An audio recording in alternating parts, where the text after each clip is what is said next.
चाकण औद्योगिक क्षेत्रातील रस्त्यांवरील खड्ड्यांसंदर्भात आढावा बैठक घेतल्यानंतर आठवडाभराच्या आतच उपमुख्यमंत्री एकनाथ शिंदे यांनी हे खड्डे बुजवण्यासाठी स्वतंत्र टीम चाकणला पाठवली आहे. त्यांनी आधुनिक तंत्रज्ञानाच्या सहाय्यानं खड्डे बुजवण्यास सुरुवात देखील केली असून काल मध्यरात्री उपमुख्यमंत्री एकनाथ शिंदे यांनी या टीमसोबत व्हिडिओ कॉल करत खड्डे बुजवण्याच्या कामाचा आढावा घेऊन उद्योजकांच्या प्रतिनिधींशी संवाद साधला.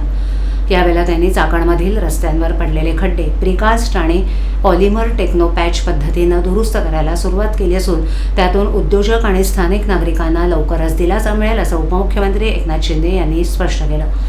चाकण औद्योगिक क्षेत्रातील विविध प्रश्नांबाबत नुकतेच उपमुख्यमंत्री एकनाथ शिंदे यांच्या अध्यक्षतेखाली बैठक पार पडली होती. या बैठकीत उद्योगमंत्री उदय सामंत यांच्यासह उद्योजकांचे प्रतिनिधी आणि संबंधित अधिकाऱ्यांनी विविध मुद्द्यांवर चर्चा केली.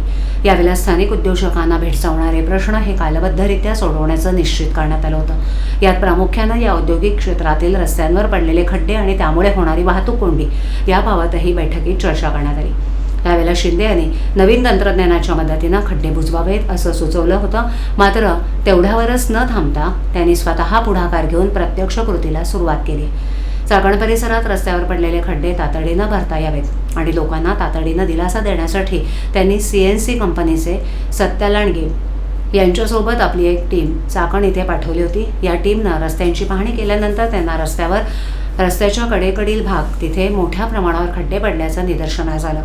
तसंच तिथे पाण्याचा निचरा होण्याची काही व्यवस्था नसल्यानं हे खड्डे मोठे होऊन वाहनांसाठी त्रासदायक ठरत असल्याचं त्यांना आढळलं. या ठिकाणी रस्त्याचा भाग समतोल करून त्यावर तात्काळ M60 हार्डनर वापरून तयार केलेली प्रीकास्ट पॅचेस बसवण्याचा पर्याय त्यांना योग्य वाटला.